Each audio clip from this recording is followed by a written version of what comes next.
Mesdames et messieurs, bonsoir et bienvenue dans l'invité de la rédaction. Le Maroc continue à battre des records dans le secteur du tourisme. 13 millions de visiteurs à fin septembre 2024, une hausse de 33% par rapport à l'année dernière. Pour ce même mois, le nombre de touristes étrangers a bondi de 40%.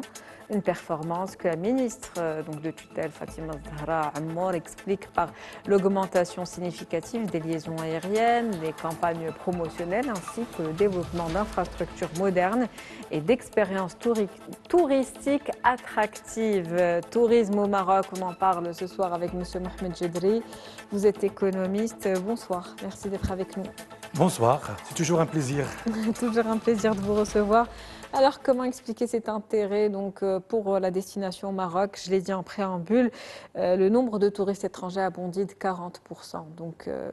Comment expliquer cet intérêt particulier? Moi, je pense que c'est tout à fait logique. C'est tout à fait logique par rapport à notre feuille de route établie déjà il y a quelques années. Nous avons deux objectifs principaux. Il y a un objectif intermédiaire d'atteindre 17,5 millions de touristes d'ici 2026, mais on a un objectif principal et final d'avoir 26 millions de touristes d'ici 2030. Je pense que le travail mené par le gouvernement depuis au moins la crise sanitaire a commencé à donner ses fruits. C'est la raison pour laquelle l'année dernière, on a fini l'année avec 14,5 millions de touristes. Et cette année-là, juste pour les 9 mois, on est à plus de 13 millions. Donc si on continue avec cette cadence, on va être vers 16 millions de touristes en 2024.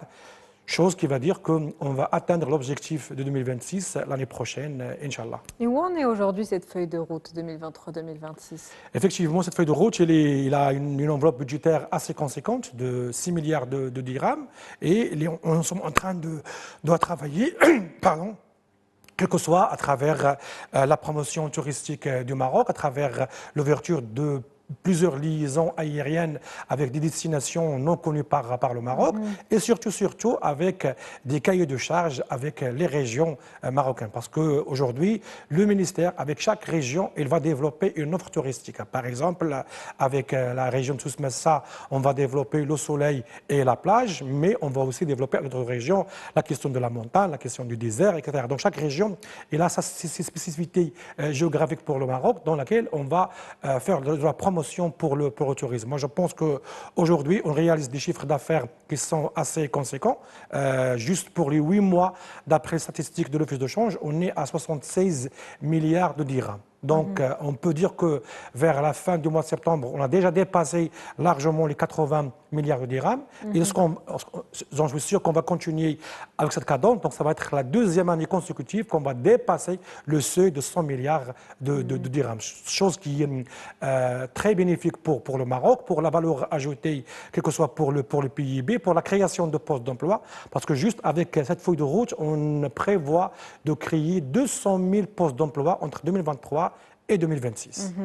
Donc il faut aujourd'hui exploiter pleinement, on va dire, chaque région du royaume, comme vous venez de l'expliquer. Quelle stratégie pour garantir un écosystème entrepreneurial qui soit en phase avec cette feuille de route 2023-2026 et puis cette dynamique enclenchée aujourd'hui?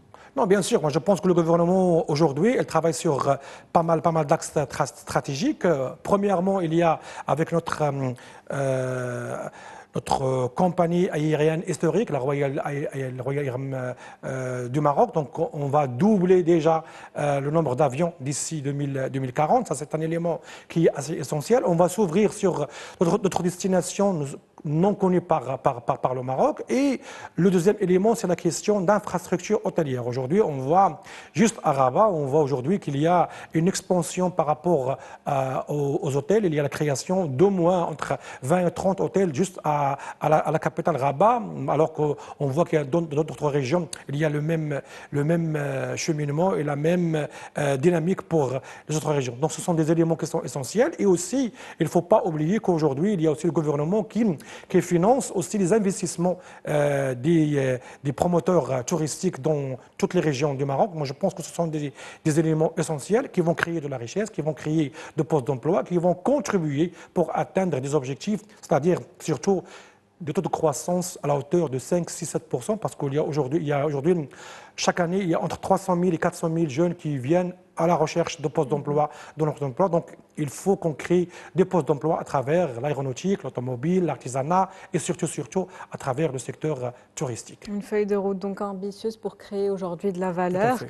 Vous l'avez dit, une offre hôtelière de plus en plus riche. Également la multiplication des liaisons aériennes, que ce soit à l'international, mais également au niveau national. Est-ce que ces chiffres aujourd'hui enregistrés des arrivées touristiques, un peu plus de 13 millions de touristes, est-ce qu'ils sont en accord avec les ambitions et les attentes? C'est une question très très pertinente parce qu'aussi il y a un paradoxe. Le paradoxe, c'est-à-dire qu'en termes d'évolution de tout touriste, on est bon. Même on est très bon parce que jusqu'au 2019-2020, on était à moins de 10 millions de touristes. On voit aujourd'hui qu'on dépasse largement les 14 millions, voire 15 millions pour l'année prochaine. Mais en termes de recettes, il y a un petit problème. Pourquoi? Parce que aujourd'hui, on voit que même vers la fin d'année, on va dépasser le seuil de 100 milliards de dirhams. C'est l'équivalent presque de 10 milliards de dollars ou bien d'euros. Mais lorsqu'on voit, c'est-à-dire 15 millions de touristes, si chaque touriste va dépenser 1 000 euros, il faut qu'on soit vers 15 milliards. On est à moins de 50%. C'est-à-dire que chaque touriste aujourd'hui, il dépense entre 500 et 600 euros. 600 euros maximum. Donc c'est peu. Le rapport entre les arrivées touristiques, le nombre en tout cas de visiteurs Exactement. et les recettes, il creuse un écart. Exactement, c'est peu, donc il faut comptable que pour au moins, chaque touriste, il dépense au moins 1 000 euros pour qu'on aille vers 15 milliards de dirhams. Donc aujourd'hui, il y a 3 points essentiels avec lesquels il faut qu'on travaille. Premièrement, le package de l'offre touristique. Aujourd'hui, c'est vrai qu'on est concentré sur l'avion, l'hôtel et le restaurant, mais il faut qu'on aille vers d'autres activités paratouristiques, c'est-à-dire des activités en dehors de l'hôtel. C'est un élément essentiel, on devrait y aller. Il y a aussi un deuxième élément qui est essentiel, c'est le retour des touristes après leur premier passage au Maroc. On est au-dessus de la moyenne mondiale, c'est-à-dire qu'un sur 4 qui revient au Maroc et les 3 ne revient pas au Maroc. Pourquoi? Parce que la qualité du service au Maroc, il faut qu'on travaille là-dessus dans les mois à venir et dans les années à venir. Comment améliorer davantage justement cette expérience client dont on parle maintenant?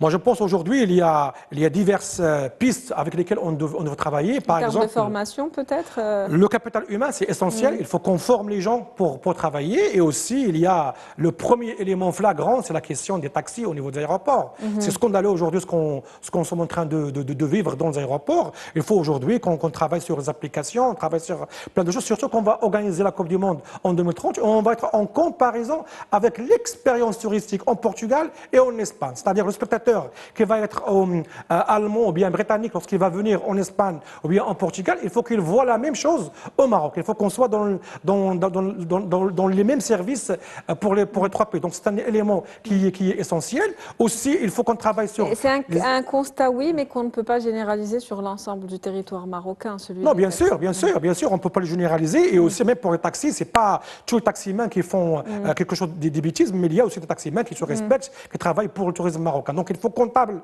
sur le retour des touristes, il faut comptable sur la création de la richesse et que le touriste il dépense beaucoup d'argent au Maroc. C'est-à-dire au moins 1 000 euros au lieu de 500 ou 600 euros dépensés jusqu'à aujourd'hui. On est en train de parler actuellement donc, des touristes internationaux. Qu'en est-il du touriste marocain aujourd'hui? Par rapport au tourisme local, l'offre existante est en adéquation avec les besoins du marché moi, marocain. je pense que pour le tourisme local, il y a 2 éléments essentiels. Il y a un élément défendu par les promoteurs touristiques parce qu'ils disent qu'on ne peut pas travailler sur une offre touristique locale juste pour 8 semaines parce que lorsqu'on voit les vacances scolaires, il y a 5 semaines étalées sur l'année et plus les 2 mois d'été. Donc, ils ne peuvent pas préparer une offre alors que les gens ils vont venir maximum 10 semaines. Donc il y a un point d'amélioration, c'est-à-dire qu'on étale les vacances scolaires sur les régions et on va gagner